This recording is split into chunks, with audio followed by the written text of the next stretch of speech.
Hello, all of you. I know you're wondering why I'm carrying this backpack, but I'll give you the answer in a few minutes. I know all of you are sleeping, so I know you're all very tired, and probably I'm standing between you and your degrees. So I'll try to make this brief. Right, all of you are hopefully awake now. So, first of all, good afternoon to all of you. Governor of Assam, Professor Jagdish Mukhi, Dr. Sitaram, members of the Board of Governors, faculty, parents, family, and all the friends. Thank you for inviting me to address the class of 2022. It is indeed an honor and a privilege to share a few moments with all of you all. First of all, I also want to thank my mom, my sister, who came for the journey with me, and of course many people back in Houston who are watching this even though it's 4 o'clock in the morning. So first and foremost, congratulations to all of you. I know you worked very hard, especially during the pandemic. You've gone through one of the most disruptive moments in our life, but you should take a great pride in earning a degree from one of the finest institutions in India and indeed in the world. Please express your thanks and gratitude to your parents for all the sacrifices they have made for you in your journey to this particular place on this particular day. Let's all give a big round of applause to all your parents, even though they are not present here.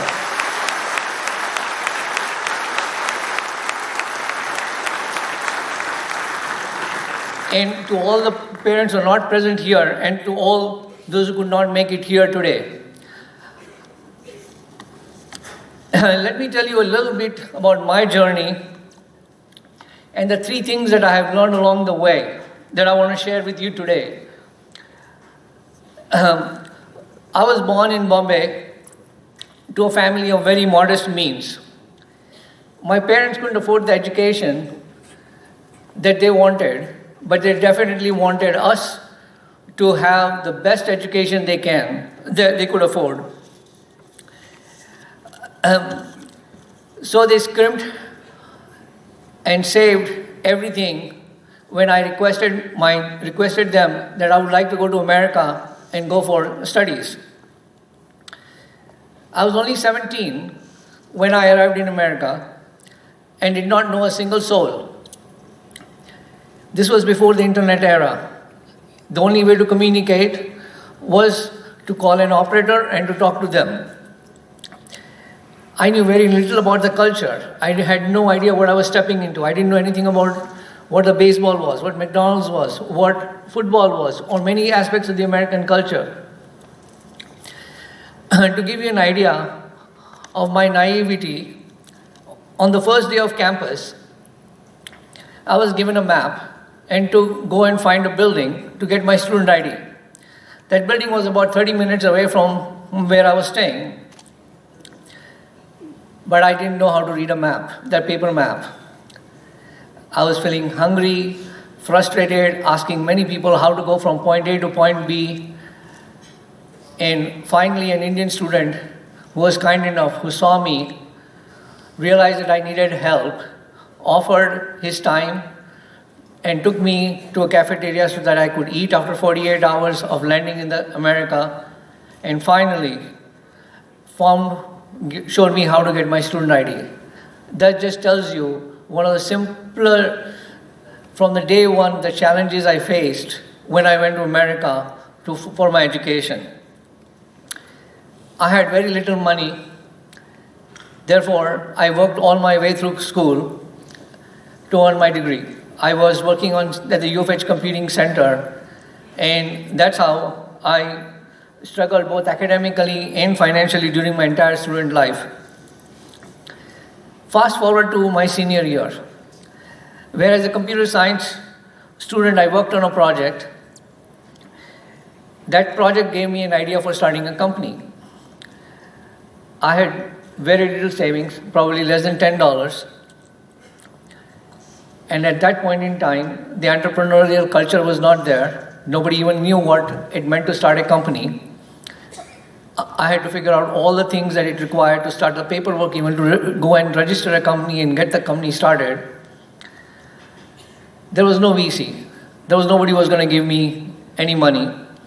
There was no way to approach a bank and get a loan. Nor did I want to ask my parents for starting my company. But I had a deep commitment to my ideas, and that is what led me to continue my journey.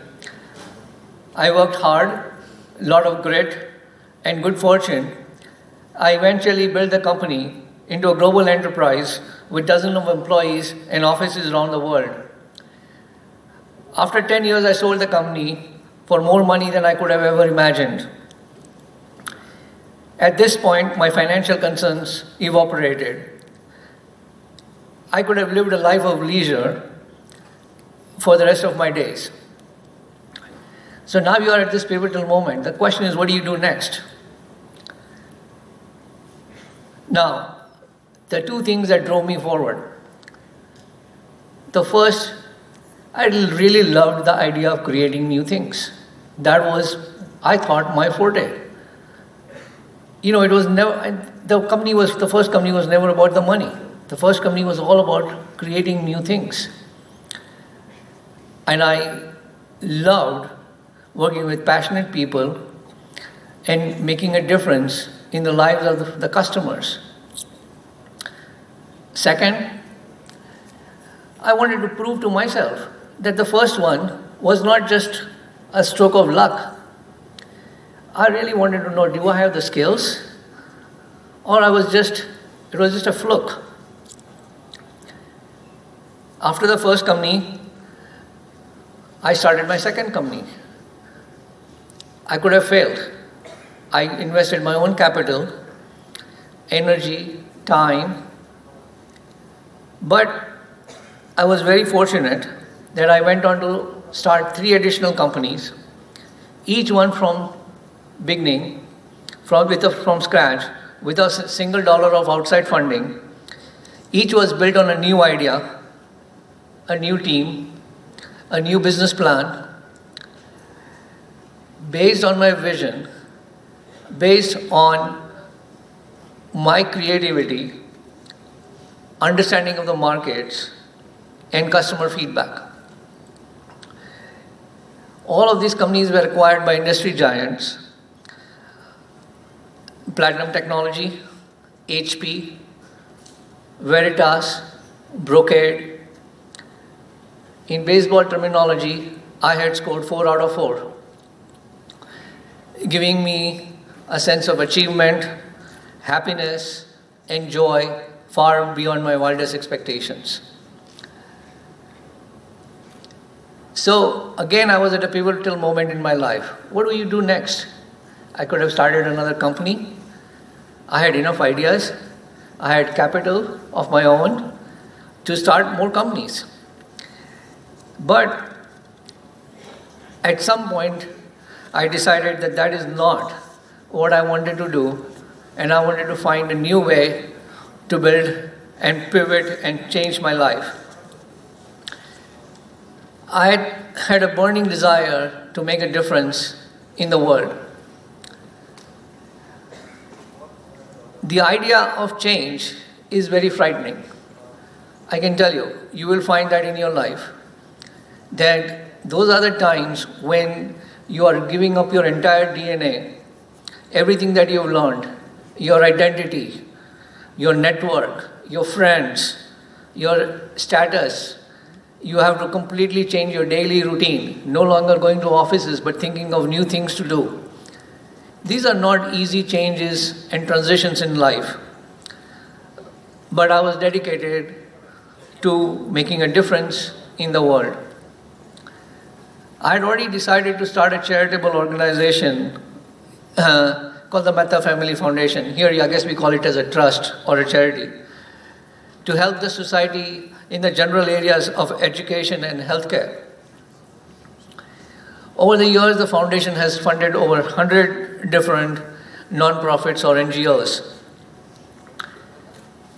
In the last 5 years, actually more than that, one of the major focus and thrust of the foundation has been education, and especially to create new schools and new opportunities for students in new areas in India.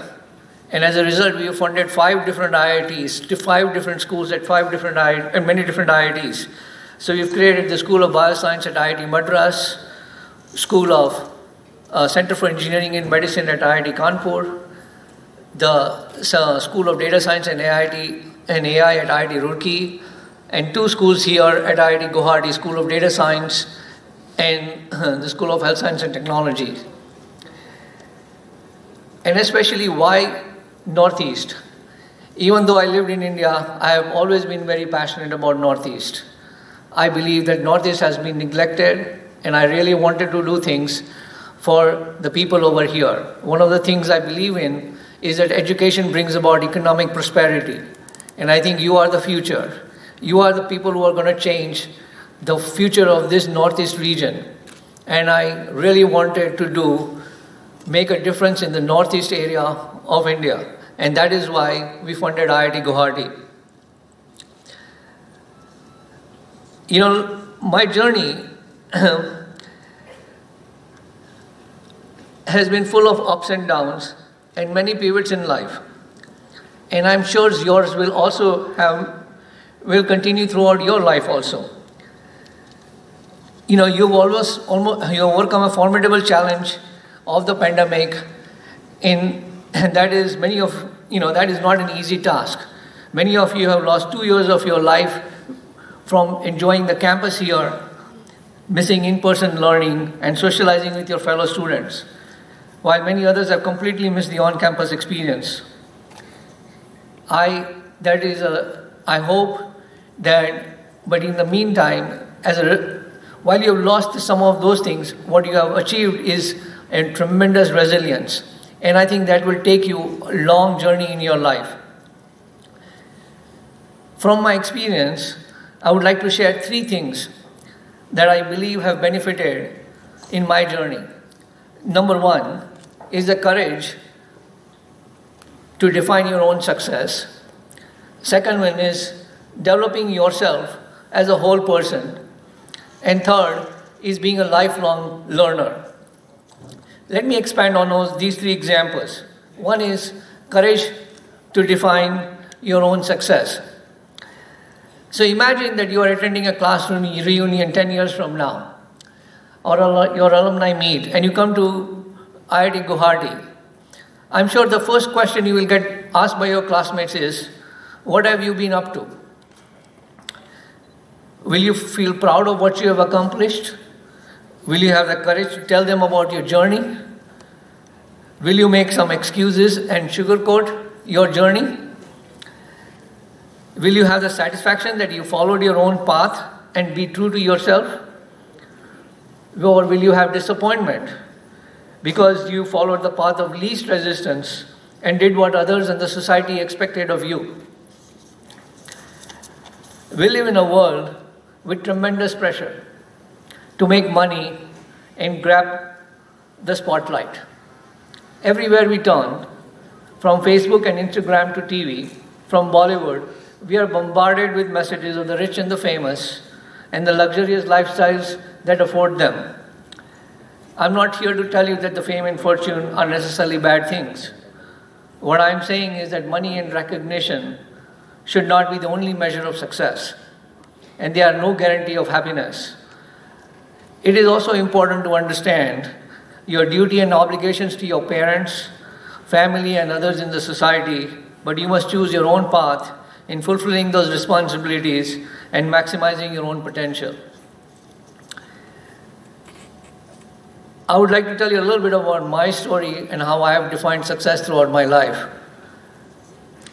After I graduated, my parents, friends, professors, all expected me to follow the path of many classmates to take a well-paying job for a large company.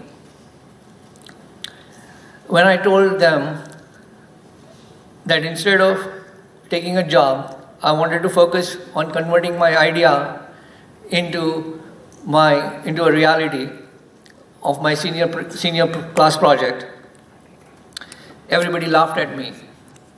There was no encouragement. And remember, this was the 1980s, when there was no notion of any support from anybody. The notion of entrepreneurialism didn't exist. Nobody ever thought of starting a company coming straight out of school.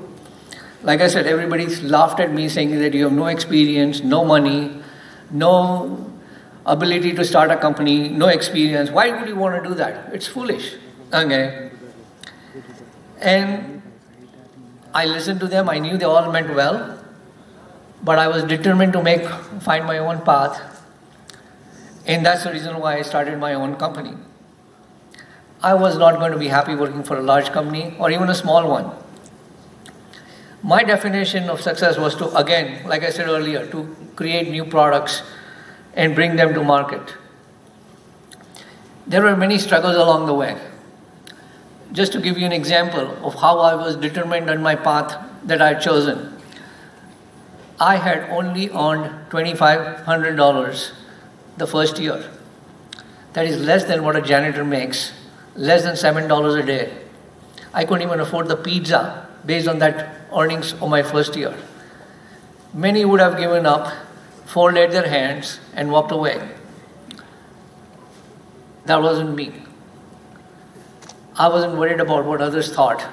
Compared to my classmates, even at the end of 10 years, I probably looked like a loser because I didn't have any money in my bank account.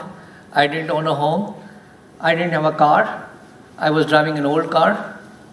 But yet, by my measure of success, I was succeeding beyond my wildest dreams.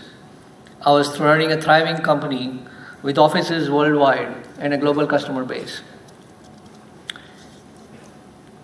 That is not to say that working for a large company is not the right path for you. We must all follow our own paths. You must follow your own paths. Some of us are cut out to be entrepreneurs. Some are better at working for a large company. Some are better working for a non-profit or an NGO in the act of service of others or in the nation. What is important is for you to understand yourself, what is and how you are going to find happiness and joy and living a meaningful life. Second thing I would like to share with you is developing yourself as a whole person. What does that mean, right? As engineers, we are all aware of the mastering of the technical skills. IIT has been a great platform for you to master your technical skills, whether they were civil engineering or computer programming. But it is equally important to understand what HR calls it as soft skills. The skills required to build teams, collaborate with others, and communicate effectively. Some of us have a natural ability to communicate, but most of us have to work hard at that particular skill. For me, I was a very soft-spoken and a shy person. Just the thought of asking a girl out for a coffee meant that I'm sweating, right? Speaking in front of an audience like today was beyond, I would be perspiring like crazy. That's how shy and soft-spoken I was. It is not something that was natural to me. But, when I launched the first company, I realized that I really needed to figure out how to communicate effectively with my customers, how to sell my message. I have to understand how to do that effectively. And that if I didn't do that, I would not succeed. So, for you may have the most brilliant idea, or you are working for a large company or any company. What is important is for you to understand how to develop your soft skills. Some of the ways that I have developed my soft skills are, I've taken a lot of workshops, webinars, reading literature, watching documentaries, speaking at professional conferences, developing an appreciation for arts and sports. In short, if you want to achieve your full potential, develop your whole person, develop your entire personality. A well-rounded person is happier, more productive, and a more fulfilled person. This brings me to my last suggestion: be a lifelong learner. As you might think that after your 4 years or 6 years or whatever it is, if you're getting a PhD at IIT Guwahati, you're finally ready to leave the real world and then leave the academia and enter the real world. But if you want to continue to grow as a person, our life as a student is just beginning. Learning should be a lifelong pursuit. Since my graduation, I've made it a point of continuing my studies. I regularly take classes, education classes at Rice, Harvard, Stanford, and other universities. Last year, after receiving my invitation as a fellowship at Stanford, I am now spending my entire year at Stanford. And that journey was in two different ways. First, the learning was in moving from Houston to Palo Alto. I had to build a new apartment, start my life all over again. Everything was brand new. Second was walking across the Stanford campus and taking courses. Okay, so today I strap my backpack every day and you will see me on my Stanford campus. I take courses every day. I take courses in politics, energy, agriculture, philanthropy, and many other areas of life which I don't know. So, what I'm trying to say, the point I'm trying to say is that you're never old to take a backpack and go to school again. Learning for me has been a lifelong pursuit, and it is part of the reason why I'm here. I hope it is you also continue to learn throughout your life. So in closing, I urge you to have the courage to define your success. Take time to develop yourself as a whole person and never stop learning. If you manage to do those three things, you stand a very good chance of having a bright and a prosperous future. And don't forget to have fun along the way. So thank you and congratulations to the class of 2022. Go make awesome happen.